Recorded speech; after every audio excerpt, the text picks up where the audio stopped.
Mister বিস্টের $1 million challenge. এটা তো শুধু একটা খেলা না, তাই না? এটা আসলে একটা বিশাল সোশ্যাল এক্সপেরিমেন্ট। তো চলুন আমরা একটু গভীরে যাই, দেখি এই চরম বিশৃঙ্খলার মধ্যে শেষ পর্যন্ত টিকে থেকে জিততে ঠিক কি লাগে। শুরুতেই বলি, প্রতিযোগী ছিল মোট ৫০ জন। হ্যাঁ, ঠিকই শুনছেন, ৫০। ভাবুন তো একবার, একটা বন্ধ কিউবের ভেতরে ৫০ জন মানুষ, আর পুরস্কারটা পাবে মাত্র একজন। আর এরা কিন্তু জেসে লোক নন, এরা হলেন বিশ্বের নামকরা সব স্ট্রিমার, মানে এক একজন বিশাল অনলাইন পার্সোনালিটি। আর পুরস্কারটা কি ছিল? নগদ $1 মিলিয়ন। মানে বোঝাই যাচ্ছে, এই টাকাটা জেতার জন্য সবাই কিন্তু তাদের সবটুকু দিয়ে ঝাঁপিয়ে পড়বে। তো আসল প্রশ্নটা কিন্তু এটাই, এই রকম একটা হাই স্টেক্স পরিবেশে জিততে আসলে কি লাগে? শুধু স্কিল থাকলেই কি হবে, নাকি স্ট্র্যাটেজি আর ভাগ্য এগুলোরও একটা বড় ভূমিকা আছে? আচ্ছা, প্রথমে খেলার মূল ব্যাপারটা একটু বুঝে নিই। সেটআপটা কিন্তু একদম সিম্পল, কিন্তু অসম্ভব কার্যকর। ৫০ জন লোককে একটা বন্ধ কিউবের মধ্যে রেখে দেওয়া হলো। আর নিয়ম মাত্র একটা, যে শেষ পর্যন্ত টিকে থাকতে পারবে সেই হবে বিজয়ী। খেলার প্রথম চ্যালেঞ্জটাই ছিল একটা বিরাট ধাক্কার মতো। এটা কিন্তু কোনো স্কিলের খেলা ছিল না, এটা ছিল সরাসরি একটা পপুলারিটি কন্টেস্ট। মানে কার সামাজিক অবস্থান কেমন, কে কতটা জনপ্রিয়, তার একটা কঠিন পরীক্ষা। নিয়মগুলো ছিল খুবই সোজা সাপটা। দেখুন, প্রত্যেকে একটা করে পেইন্টবল দেয়া হলো। আর কাজটা কি? কাজটা হলো যাকে সবচেয়ে বেশি অপছন্দ তার ছবিতে গিয়ে গুলি করা। ব্যাস, যে ৫ জনের ছবিতে সবচেয়ে বেশি গুলি পড়বে তারা সাথে সাথে খেলা থেকে আউট। এই যে প্রশ্নটা, কাকে প্রথমে গুলি করব, এটা শুনলেই বোঝা যায় খেলার শুরুর মুহূর্তে সবাই কি পরিমাণ কনফিউজড ছিল। মানে সিদ্ধান্তটা তো খুবই পার্সোনাল আর কঠিন, তাই না? কিন্তু আসল মজাটা হলো, এই যে ব্যক্তিগত পছন্দের খেলা, এটা খুব তাড়াতাড়ি একটা রিভেঞ্জের খেলায় পাল্টে গেল। স্ট্র্যাটেজিটা তখন কি দাঁড়ালো? যে আমাকে গুলি করবে, আমরাও পাল্টা তাকেই গুলি করব। আর ঠিক এখান থেকেই খেলার ভেতরে সোশ্যাল ডাইনামিক্সটা বেরিয়ে আসতে শুরু করে। মানে ধরুন, একটা ভুল শট, সেটাও হয়ে যাচ্ছে ব্যক্তিগত শত্রুতার কারণ। আর প্লেয়াররা তারা জোট বাঁধতে শুরু করে নির্দিষ্ট কাউকে টার্গেট করে বাদ দেওয়ার জন্য। আচ্ছা, পপুলারিটি কন্টেস্ট তো গেল, এবার এলো রিস্ক নেওয়ার পালা।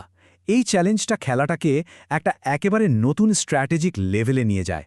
এখানে প্রতিযোগীদের সামনে একটা কঠিন চয়েস ছিল, হয় একটা ল্যাম্বরগিনি জেতার জন্যে রিস্ক নাও কিন্তু হারলে সোজা খেলা থেকে বাদ, অথবা একদম সেফ খেলে বসে থাকো আর পরের রাউন্ডে যাও। একবার ভাবুন তো, এই পরিস্থিতিতে পড়লে কি করতেন? আর ঠিক এই চ্যালেঞ্জেই আমরা জেতার একটা দারুণ কৌশল দেখতে পাই, আর সেটা হলো চিটিং। মানে ব্যাপারটা হলো খেলার বাইরে থাকা বন্ধুদেরকে কমস হিসাবে ব্যবহার করা। তাদের কাজ ছিল প্রতিযোগীকে সময় বা অন্য ইনফরমেশন দিয়ে সাহায্য করা। তার মানে কি দাঁড়ালো? খেলাটা কিন্তু আর শুধু কিউবের ভেতরে কে কতটা মনোযোগী সেটার ওপর রইল না, বরং বাইরের রিসোর্স মানে বন্ধুত্ব বা কানেকশনকেও কাজে লাগানোর একটা সুযোগ তৈরি হয়ে গেল। এর পরের যে চ্যালেঞ্জটা এলো সেটা ছিল একটা ম্যাসিভ এলিমিনেশন রাউন্ড, মানে অনেককে একসাথে বাদ দিয়ে দেওয়ার একটা খেলা। এখানে প্লেয়ারদের নিজেদের শক্তির জায়গায় বাজি ধরতে বলা হলো, একদিকে স্পোর্টস আর অন্যদিকে ভিডিও গেমস। এই চারটা দেখুন, প্রায় সবাই যেহেতু স্ট্রিমার, তাই স্বাভাবিকভাবেই ৮০% প্রতিযোগী ভিডিও গেমের অপশনটা বেছে নেয়। এর মানে কি? এর মানে হলো স্পোর্টসের দিকে ভিড় অনেক কম ছিল, আর হয়তো ওটাই ছিল টিকে থাকার জন্য একটা সেফার বেট, তাই না? আর এই রাউন্ডের রেজাল্টগুলো ছিল একদম অবিশ্বাস্য আর বেশ মজারও।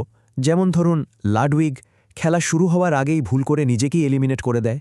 আবার ধরুন টিফিউয়ের কথা, একজন লেজেন্ডারি ফোর্টনাইট প্রো, আর সে কিনা ফোর্টনাইট চ্যালেঞ্জেই হেরে গেল।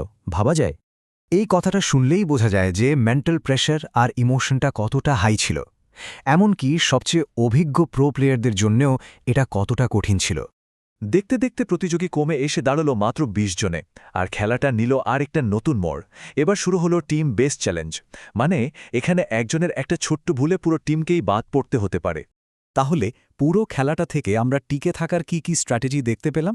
প্রথমত, সোশ্যাল ক্যামোফ্লাজ, মানে ভিড়ের মধ্যে মিশে যাওয়া যাতে কেউ টার্গেট না করে। দ্বিতীয়ত, ক্যালকুলেটেড রিস্ক নেওয়া, মানে কখন খেলতে হবে আর কখন চুপ করে বসে থাকতে হবে সেটা বোঝা। এরপর অ্যালায়েন্স বা জোটের শক্তিকে কাজে লাগানো, আর সবশেষে নিয়মের ফাঁক খুঁজে বের করা। আসলে এই সব কিছুর একটা মিশ্রণই ছিল যে তার আসল চাবিকাঠি। তো সবশেষে প্রশ্নটা কিন্তু এটাই থেকে যায়, এই যে একটা চরম বিশৃঙ্খলার খেলা, এখানে জেতার জন্য কোনটা বেশি জরুরি? স্কিল, লাক নাকি অ্যালায়েন্স?